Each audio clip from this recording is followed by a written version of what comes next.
Hey everyone, welcome back to Coffee and Conversations English, the podcast where we sit down, grab a cup of coffee, and have a real, natural English conversation, just for you. I'm Laura. And I'm Avery. And today we have an episode that I genuinely believe could save a life. We are not exaggerating when we say that. Today, we are talking about medical emergencies. What to say, how to say it, and how to stay as calm and clear as possible in English when someone you love needs help right now. We know this is a heavy topic, but here is what we want you to feel by the end of this episode. Prepared, confident, and ready. Because the truth is, medical emergencies do not wait for the perfect moment. They do not care if your English is perfect. But if you know just a few key phrases, you can get the right help at the right time for the right person. And just like our emergency episode about reporting a crime, the most important rule is this. In a medical emergency, short and direct is more powerful than perfect. Short, direct, clear. That is your goal. So pour yourself a coffee. Pull up a chair and let's get into it. Okay, let's start at the very beginning. Someone collapses. Someone is not breathing. Someone is having chest pain. You pick up your phone and you dial 911.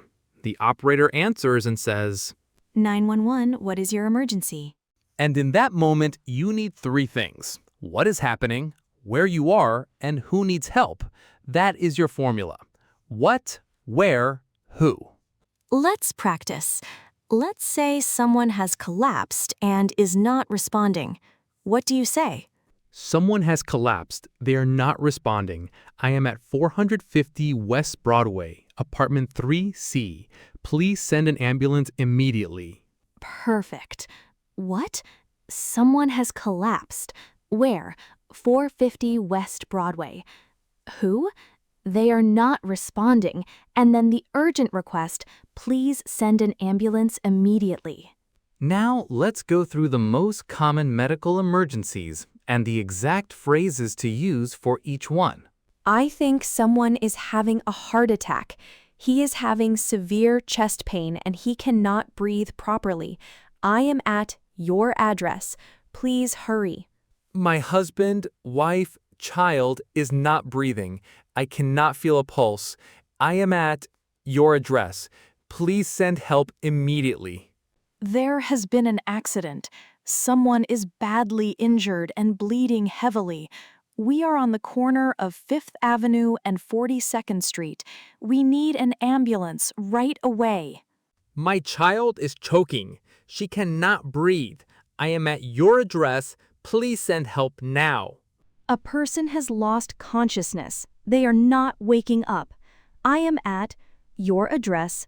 Please send an ambulance. Notice the pattern in every single one of those calls. The emergency first, then the condition, then the location, then the urgent request. And here is something really important.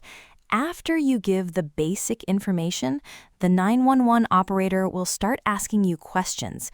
Do not hang up. Stay on the line. Answer every question as calmly and clearly as you can. The operator might ask, is the person breathing? You answer, yes, but very slowly. Or, no, I cannot see them breathing. They might ask, how old is the person? Answer with your best guess. He looks about 60 years old. She is my daughter. She is 7 years old. They might ask, are they conscious? Conscious means awake and aware. If they are awake, yes, they are awake but very confused. If they are not awake, no, they're unconscious. I cannot wake them. I am not a medical professional. Please tell me what to do. Say that phrase and the operator will guide you step by step. They are trained for exactly this. They will tell you how to do CPR, how to help someone who is choking, how to slow down bleeding. You just have to ask. Let's recap our 911 medical emergency phrases. Someone has collapsed. They are not responding. I think someone is having a heart attack. My child is choking. She cannot breathe. A person has lost consciousness. Please send an ambulance immediately. Stay on the line. Do not hang up. Yes, they are conscious but very confused. I am not a medical professional. Please tell me what to do. Okay, the ambulance has arrived, or perhaps you drove to the emergency room yourself. You walk through the doors and you go to the front desk, and the person there says, Can I help you? and again, short and direct. You say what is happening, who needs help, and how serious it is, right now. For example, my husband is having chest pains. It started about 20 minutes ago and it is getting worse. He needs to see a doctor immediately. Or, my daughter has a very high fever. She is 3 years old and she has been burning up for 12 hours. I am very worried. Or, I was in a car accident. I have pain in my neck and my back. I cannot move my arm properly. Now, when you get to the emergency room, you will usually be asked to fill out forms and answer questions from a nurse. Let's go through the most common questions. First, what are the symptoms? Symptoms are the signs of illness or injury. You might say, he has severe chest pain, shortness of breath, and he is sweating heavily. Or, she has a high fever. She is vomiting, and she has not eaten in 2 days. Some really useful symptom phrases to know. He is having trouble breathing. She is in a lot of pain. He has been vomiting. She has a very high fever. He is dizzy and cannot stand properly. She has a rash all over her body. He hit his head and lost consciousness briefly. She is having an allergic reaction. Second question, is the patient allergic to any medications? If you or the person you are with has a medication allergy, say it clearly. Yes, she is allergic to penicillin. Or, as far as I know, he has no known allergies. Third, is the patient on any regular medications? You might say, yes, he takes blood pressure medication, or she takes insulin for diabetes. And if you are unsure about anything, it is completely okay to say, I do not know his full medical history. Is there someone who can help me understand the forms? You are allowed to ask for help. Emergency room staff are trained to work with people in stressful situations. They will help you. And if the condition seems to be getting worse while you are waiting, go back to the front desk and say, Excuse me, I need to speak to someone urgently. The person I brought in is getting worse. They are having more trouble breathing. Those are the words that get immediate attention. Let's recap our emergency room phrases. My husband is having chest pains. He needs to see a doctor immediately. She has a very high fever. I am very worried. He is having trouble breathing. She is having an allergic reaction. Yes, she is allergic to penicillin. He takes blood pressure medication. Is there someone who can help me understand the forms? The person I brought in is getting worse. Okay, the doctor is here, and now you need to describe symptoms accurately, understand what the doctor is telling you, and ask the right questions.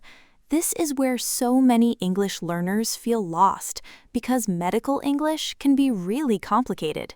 Really complicated, even for native speakers. So let's break it down. First, describing pain. Doctors will almost always ask you to describe your pain, and in English there are very specific words for different types of pain. Sharp pain means it feels like a knife or a needle. I have a sharp pain in my chest. Dull pain means it is constant but not intense. I have a dull ache in my lower back. Throbbing pain means it pulses. It comes and goes in waves. My head is throbbing. Burning pain feels like heat or fire. I have a burning sensation when I breathe. Pressure means it feels like something heavy is pressing down. I feel a lot of pressure in my chest. And the doctor will often ask you to rate your pain on a scale of 1 to 10. 1 means almost no pain. 10 means the worst pain you have ever felt. I would say it is about a 7. It is very painful, but I can still talk. Now, the doctor might use medical terms that are hard to understand, and you have every right to ask for clarification. Use these phrases. Could you explain that in simpler terms? I am sorry, I did not catch that. Could you repeat it? What does that mean exactly? What are my options for treatment? How serious is this? What should I watch out for at home? When should I come back or call for help? That last question is so important because sometimes a doctor will send you home and you need to know exactly when the situation becomes an emergency again. And here are 2 more phrases that every patient should know. I would like a second opinion. This means you want another doctor to also look at your situation. It is your right as a patient. Could I have a copy of my medical records? Your medical history belongs to you. You can always request a copy. Now let's talk about understanding your prescription. If the doctor gives you medication, you need to understand exactly how to take it. How many times a day do I take this? Should I take it with food or on an empty stomach? Are there any side effects I should know about? Can I take this with my other medications? Side effects are unwanted reactions the medication might cause. For example, this medication may cause drowsiness. Drowsiness means you might feel very sleepy. And if a pharmacist uses a word you do not understand when you pick up your prescription, say, "I am sorry, could you explain how to take this? I want to make sure I understand correctly." Let's recap our doctor communication phrases. I have a sharp pain in my chest. My head is throbbing. I feel a lot of pressure in my chest. I would say the pain is about a 7 out of 10. Could you explain that in simpler terms? What are my options for treatment? When should I come back or call for help? I would like a second opinion. Are there any side effects I should know about? Okay, let's bring everything together. Today we covered English for medical emergencies in 3 parts. Calling 911. Remember your formula. What is happening? Where you are? Who needs help? Stay on the line and say, "I am not a medical professional. Please tell me what to do." Part 2. At the emergency room. Describe the situation clearly. Know your symptoms, allergies, and medications. Ask for help with the forms, and if the condition gets worse while you are waiting, speak up immediately. Part 3. Talking to the doctor. Use the right pain words. Sharp, dull, throbbing, burning, pressure. Ask for clarification. Know your rights. You can ask for a second opinion and a copy of your records. And the most important thing we want you to take away from today? You do not need perfect English to get help in a medical emergency. You need clear English, short sentences, the right words, a calm breath, and the confidence to speak up. Write down 3 phrases from today and put them somewhere you can find them. Your phone, your wallet, your refrigerator, because you never know when you might need them. And share this episode with everyone you know who is learning English, because today is not just about language, it is about safety, and everyone deserves to feel safe. Here is your challenge for today. Go to the comments and tell us, Which phrase from today felt most useful to you?